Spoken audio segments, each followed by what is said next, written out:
Alright, welcome back everybody to another arena assault run for Fire Emblem Heroes. And as you can see, we have a very interesting team to start off with. A Summer Edelgard, 2 Huberts, and a Winter Marth.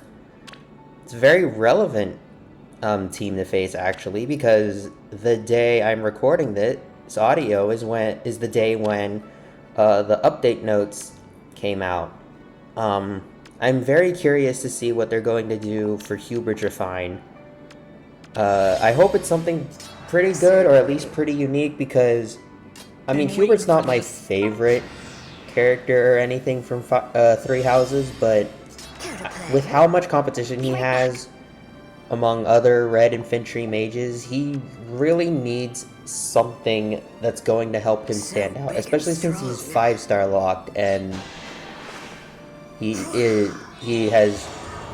accessibility issues with him compared to somebody like Peleus. I've seen people mention online they want him to have like a teleportation effect to mimic the line he says in Three Houses where he says, "I must retreat, but I can't fall here," or something like that. Yes. And I think that would be cool. It would certainly be very unique. Maybe he could be like an infantry Halloween Noe, maybe? That would certainly be interesting to see. But we'll see what happens. Winter Marth's Refine. Are you certain? It also will be interesting to see. I'm curious what they're gonna do with him. I want to say they'll probably do something with being like a buff bot or just relying on bonusing or something like that, because I know that's like a big part of Marth's, or that's the big like combat trait that they've given to Marth in recent years, and I know they've tried sticking with those sorts of traits like Lyn preventing counterattacks or Leguiarn relying on bonuses of either allies or foes or something like, or things like that. And I think it would make Winter Marth pretty interesting as a unit. So big and strong. But we'll see what happens. My arrow will pierce the heart. And speaking of save units, oh boy, am I a very big mixed bag on Emblem's release. So here's the thing. This is for you. Obviously, it's about time we got a proper save counter, right? I mean, we have, I think it's Erosion in Summoner Duels. I don't play that mode really anymore, so I don't remember which captain skill it is, but we have like that. But that's kind of the only actual like proper counter to saves. So having a status effect like Undefended is pretty nice to have finally, even though by now I imagine most people are prepared to counter against save units, but I mean, you know, it's still nice to have. What I don't like, however, is the way it's integrated into Emblem's C skill alongside Feud, because my biggest issue with it is how freely it can be applied.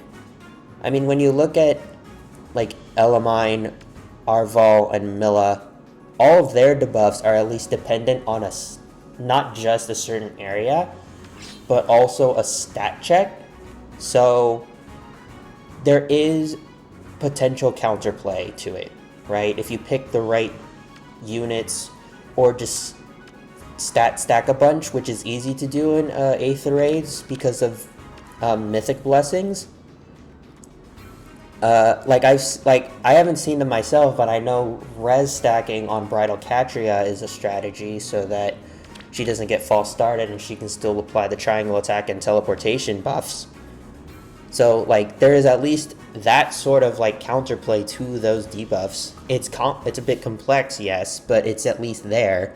There is barely any direct counterplay to dodging the Undefended and Feud debuffs from Emblem's C skill. It's just it applies to all foes in that range no matter what, and that's what I don't like about it, is how free it is. to apply. Like, that just only makes it that much harder to avoid, and there's not really a good workaround. So, like, I appreciate it, like, the fact that those status effects now exist and can exist, but I think it's done in a very poorly overtuned way on Emblem, and it's gonna shut down certain strategies a little too hard. Especially when you consider the fact that you already have units on Dark Season like Medius or Yune, or however you say it, that are already going to be really annoying to face. And this is only going to serve to make that worse.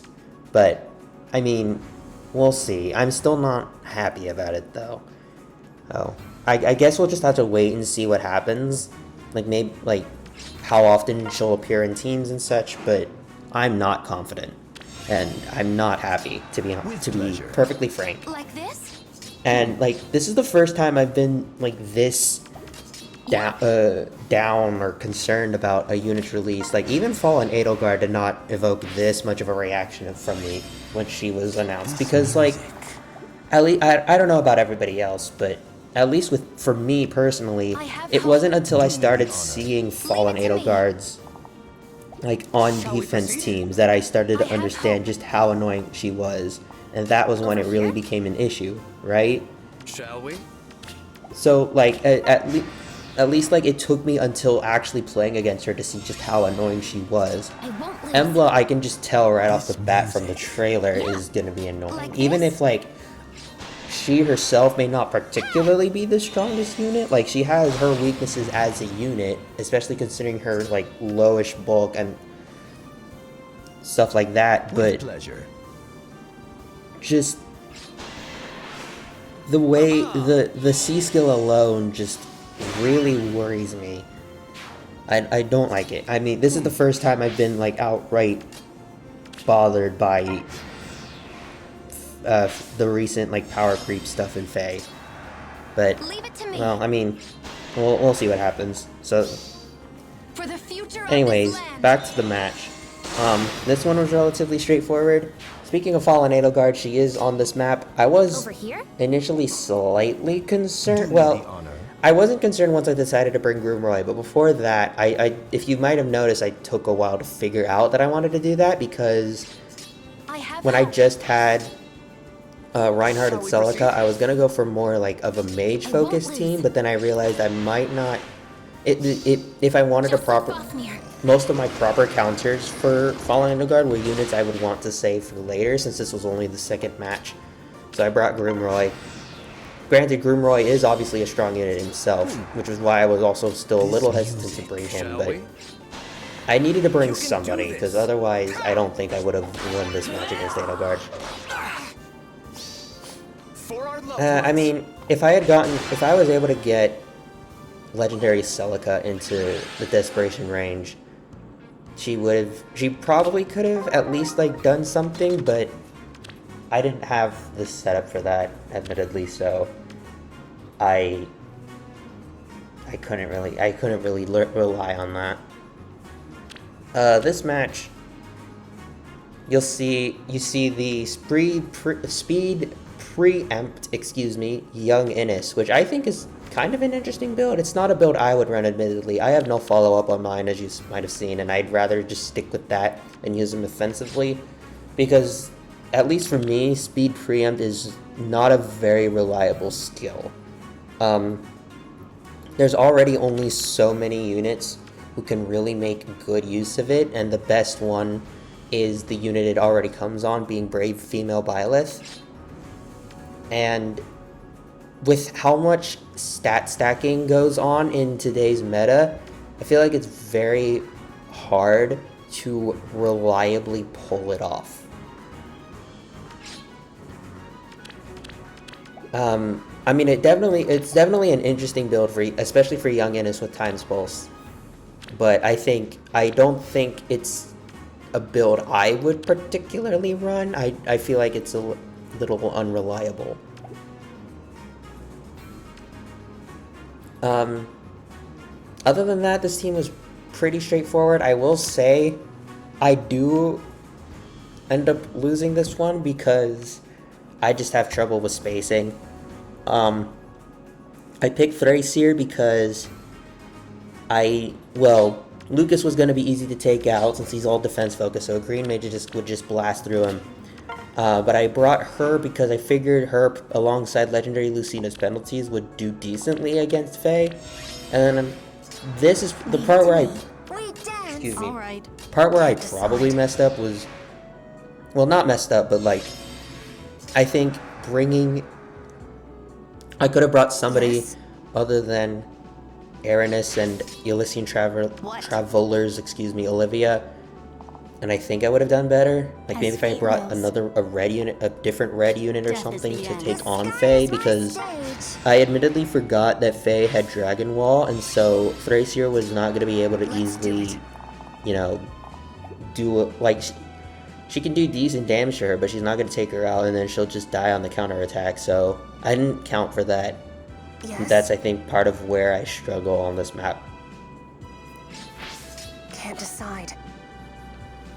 But yeah, I have Aranis and Elysian Travelers, Olivia paired together because I use them a lot together, and I think having a dancer is one of the better support partners for Aranis. What's next? All right. It's admittedly a little tricky trying to get them into the right, arranged together. Like, you'll see here, one of the difficulties of this map, and I probably could have very easily worked around this if I had just moved Olivia down one space on the previous turn, was I had an issue with positioning where Aranis needs to... Yes. I need to position Olivia so that she's 2 spaces away from Aranis, so Aranis can get the Brave hits, but also needs to be in his, I still need to be able to dance Aranis, and I was not able to do that here because I didn't plan that out right. Because it's like, even if Aranis is, I put Aranis above Innis and take him out, Olivia still has to worry about Faye and Lucas. So, yeah, that was unfortunately a loss just due to bad planning on my part, but oh well. So now we have an Ike Emblem team, and for Ike Emblems, I tend to bring out Lucas. Because Lucas is just a very good, reliable physical tank, and yeah, I don't think I really need to explain it. Lucas has very good min-max stats for being a physical tank, so the 3 Sword Ikes are no problem for him. So the rest of the team was just figuring out what units I want to bring for support, and also how to take on Brave Ike. And also, yeah, Lucas versus Ike is Greg Chun versus Greg Chun, so it's very funny.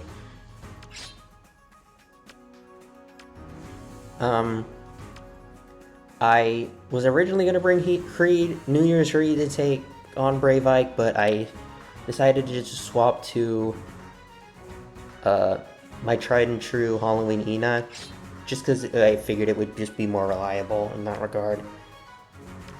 I brought the Summer Wrist to heal and provide debuffs with Palm Staff, and then I chose to bring Arvis because I figured his debuffs would also be useful here, although I admittedly during this match do not plan out my movements very well, so not all of the debuffs get utilized, I think, to their fullest potential, but oh well. Of course.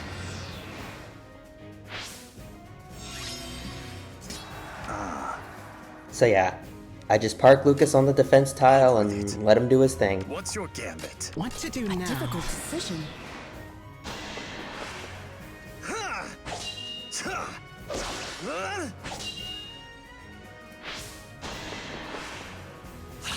Yeah, even Fallen Ike can't really do a whole lot. Even though he's got the Unity effect from Arvis's debuffs, Lucas, especially being on the defensive tile, is just too strong. Me too. This way.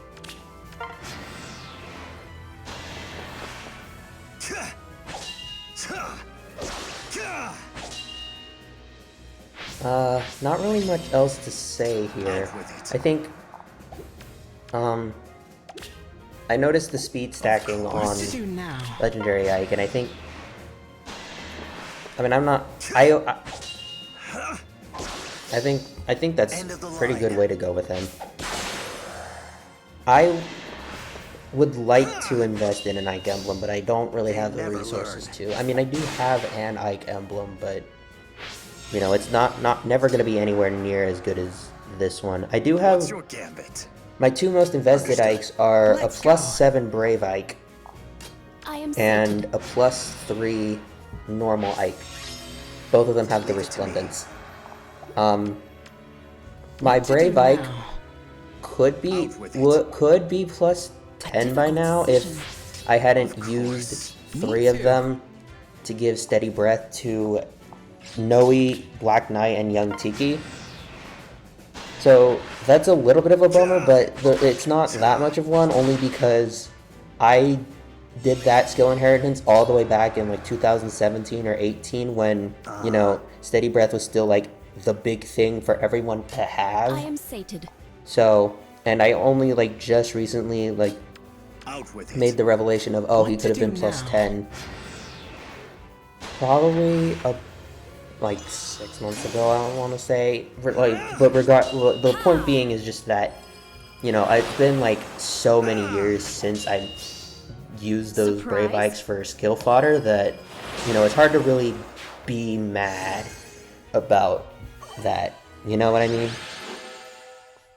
And it's kind of the same thing with Legendary Lucina. She got Swift Sparrow 3 in her remix, but I had already given it to her from, I think, a Dancer Ishtar I pulled, or maybe it was from the manuals, I'm not sure. But it was a little bit of a bummer that she was just, like, I had already given her the skill and when she was going to come with it, but not too much of one because of the fact that I had already done it a while ago. So, I mean, hindsight is 20/20, but it was a very far off hindsight, so not much I could really do. This team is definitely probably like the most meta team we've seen so far, just in terms of like the units. Luckily, this Brave Edelgard is a near save build, so she doesn't have distant counter, meaning I can just kind of pick her off with a red mage. That's one of the things I like about, like, one of the things I've noticed about the save meta with Brave Edelgard specifically is that people have obviously ditched her distant ward or giving her distant counter so that she can run like a stance skill in her A and be a better near saver, which I think is a good strategy, and I think it also just helps people like me, because then, like, you know, when going against her, you can like use ranged units and not have to worry about her countering attack because she is incredibly strong. So I wasn't, well, I was a little worried about this team just because I know, like, even though I have the tools to counter or to deal with this team, I wanted to make sure I was still careful, especially considering I was only halfway through the run.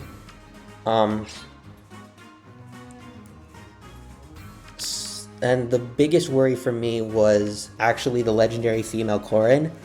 I know she's not really like the strongest unit anymore and is kind of admittedly in need of a refine soon, but the fact that she's a dragon with negating Fang and the distant counter was still a worry to me. So I brought Ascended Joshua so I wouldn't have to worry about counterattacks. I brought Spring Saleh. I keep wanting, I know it's pronounced Saleh, but I keep wanting to say Selah because of the way it's spelled. Hurry up, will you? I brought him to tank in case I needed somebody to just stall out Brave Hector. But I admittedly was not the smartest at that here because I decided to poke Brave Hector with Ascended Joshua, and I realized only a little later when I went to go put Saleh in his range that triggered Bonfire. See. I mean, he survives, luckily, because Hector can't make follow-up attacks, but if I had been a little more careful, I think this he wouldn't have had to have taken so much damage, but oh well. I mean, it still works out in the end. Prepare to die!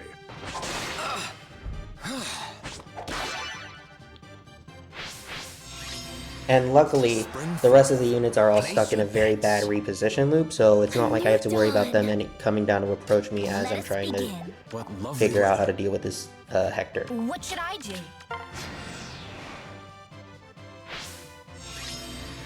I'm already there. I am in. Hurry up, will you? I also realized, as I was fighting, that My warmest this greetings. Hector also has Place your Mystic bets. Boost, so it definitely made it take a little longer to take him out, but it still worked out in the end, luckily. Let us begin.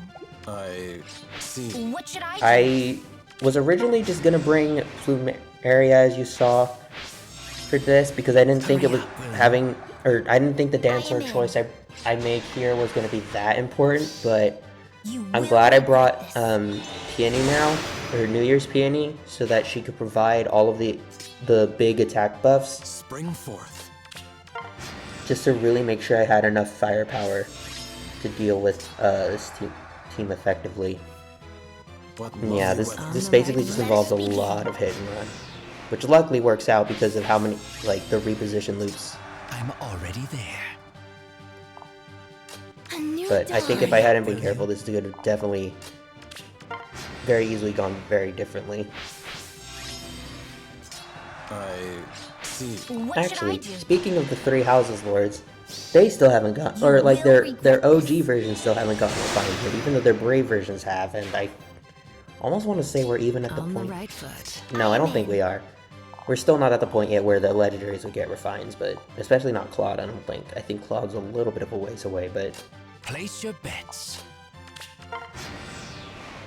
yeah, it is kind of surprising that they haven't gotten refined yet, or the Byleths.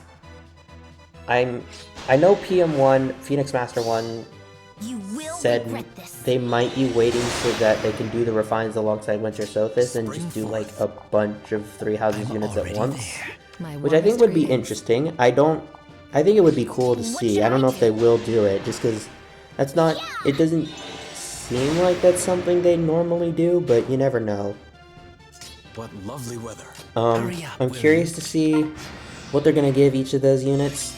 I could definitely see I'm Claude already doing there. something with like On the right foot. stat I am swinging. in.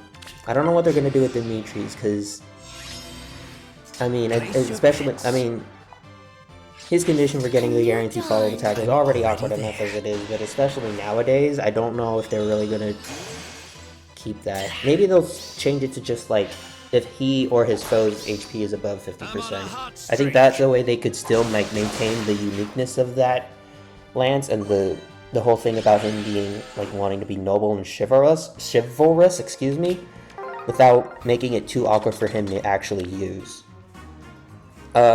I think the Byleths in Refine will be interesting to see because the Creator Sword is still like a really good sword for being anti-meta with the null follow-up and tempo effect, but there's obviously their stats leave a lot to be desired.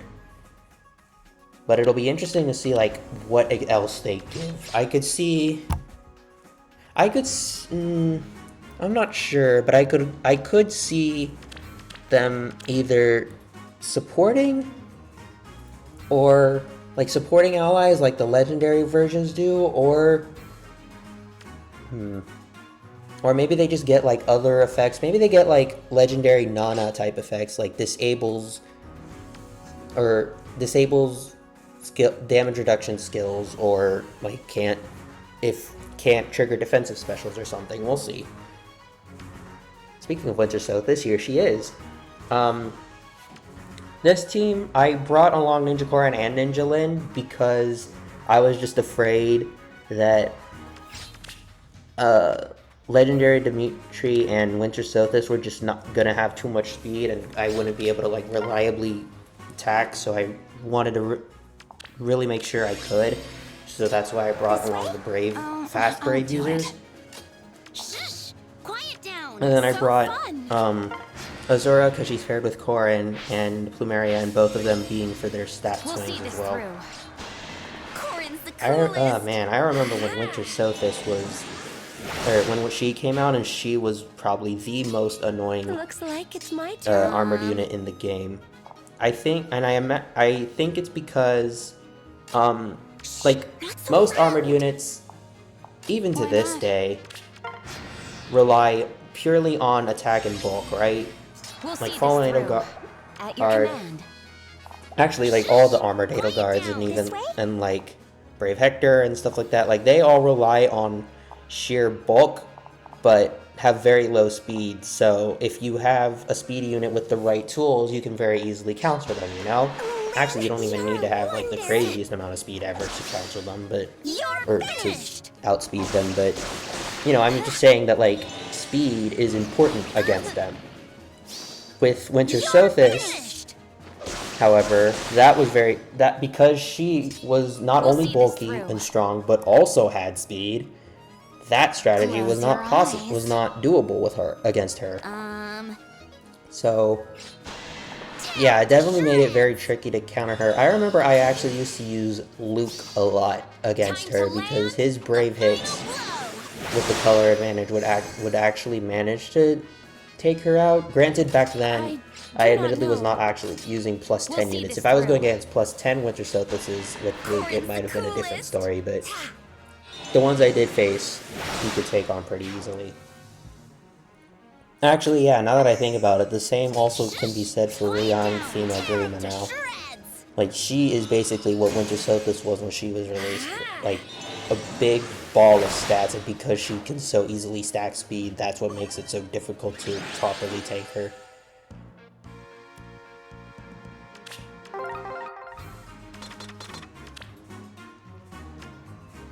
Yeah, I don't know if I'm ready. I don't know if I'm ready, to be honest, for Winter Sothis to potentially become meta again. The only reason, well, I shouldn't say I hope she gets something good, but considering how horrible OG Sothis's Refine and Remix were, I want Winter Sothis to be good just to like make up for that. I don't want it to be good, and like I'm scared of what it might entail and what she might come with and how much more annoying she'll have to be. But if it's good, at least it'll make up for just how bad original Sothis got it. I seriously still can't believe just how bad that remix was. The problem with it is just it doesn't have a focus like at all. Like she's meant to be like a stat ball-ish sort of to activate Sirius and, you know, keep herself alive, self-sustaining, but they really didn't give her enough tools for that. Like, she got To victory.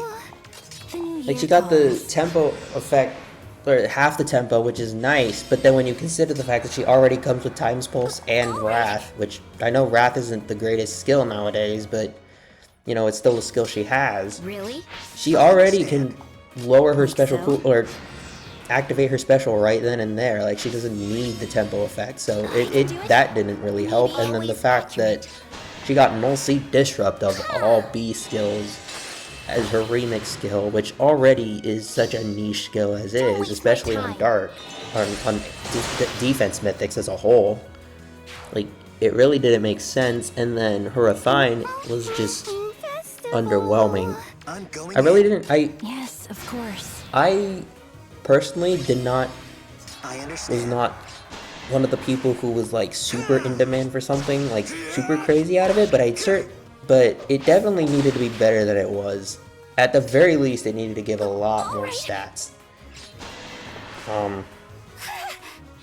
Yeah, so Sothis is just, it doesn't help, if people have mentioned this online obviously, but it really doesn't help that her Refine came out in the same batch as Brave Dimitri, and Brave Dimitri's is, well, I don't think I need to explain how good it is, right? Like, it's crazy. So the fact that she got such a bad Refine compared to his when they both have distant counters is just unbelievable.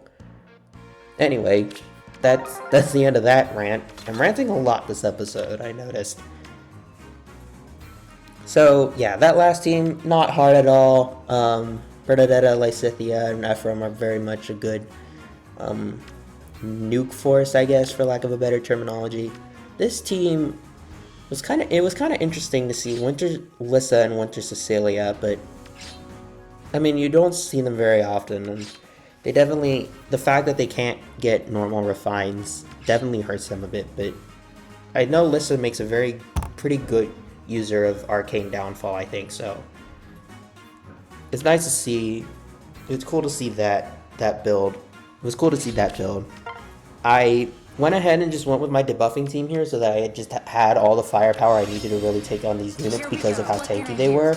But I swapped out Freed for Camilla because I realized once I realized that half of the units had Armor March, so that I could get the gravity effect on them just in case I needed it. If that's what you want. And yeah, I also forgot that Tiki Far saves. And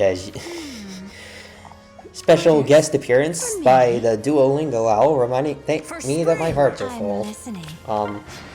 Anyways.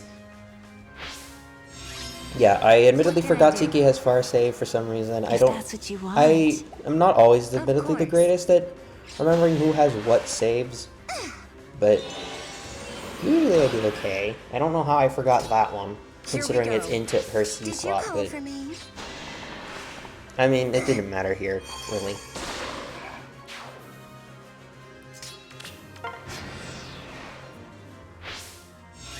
So yeah, this is a pretty straightforward match.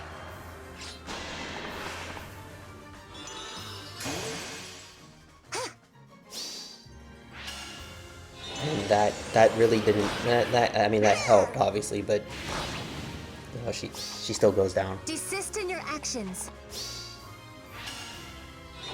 Ugh. I just realized the way that it paused on that frame looked like Gunther was dabbing. I'm listening. Okay, this, I forgot about this. To be honest, this was very clutch because I forgot. This was a brief moment where I forgot about March, and once I realized it, I was like, uh-oh, is she in trouble? Luckily she had enough debuffs that she didn't need to worry about that, but oh boy, that could have gone south very quickly. It was kind of impressive though that she managed to survive one hit, considering her defense is not great. So yeah, that concludes the arena run for this season, or the arena assault run for this season rather. Let me know what you guys thought, and thanks for watching.